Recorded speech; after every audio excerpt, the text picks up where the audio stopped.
Welcome to another session from chapter 4, Moving Charges and Magnetism. Today we are going to deal with a new concept, velocity selector. We have a positively charged plate and negatively charged plate here. In between them we have uniform electric field. We have a projector here from which charged particles are projected into the electric field. Suppose a positively charged particle is projected into the electric field with a velocity v.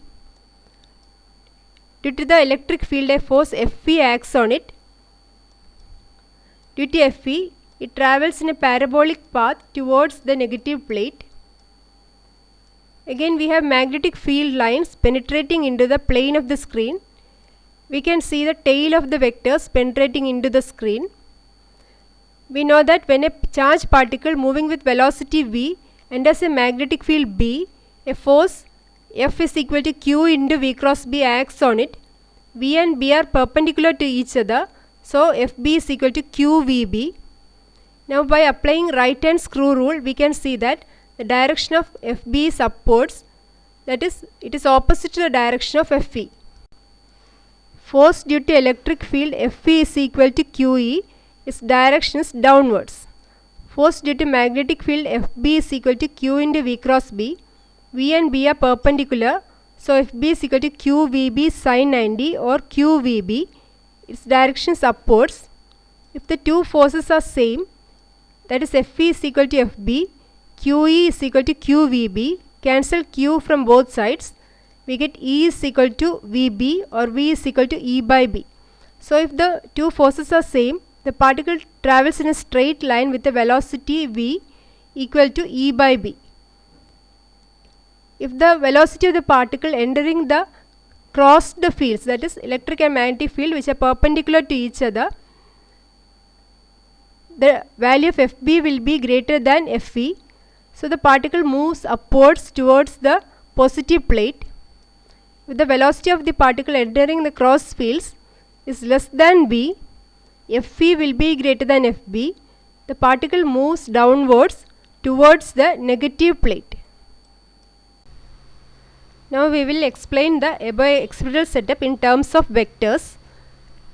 The particle is moving towards the x direction with the velocity v. So we can write v is equal to vector v is equal to magnitude v into I cap. Electric field is towards the y direction. So vector E is equal to magnitude E into j cap, and vector B is equal to B into k cap. It is towards the z direction. Net field F is equal to Fe plus Fb. So Fe is equal to Q into vector E or Q into E into j cap plus Q into V cross B. For that we have V into I cap plus B into k cap. We can take the numerical values Q and B outside the equation. So in the inside the bracket we have I cross k, which is equal to minus j. It means that the direction of Fb is towards the negative y direction, that is opposite to Fe. So F is equal to QE into j cap minus QVB into j cap. We can take j cap outside. So the net force F is equal to QE minus QVB into j cap.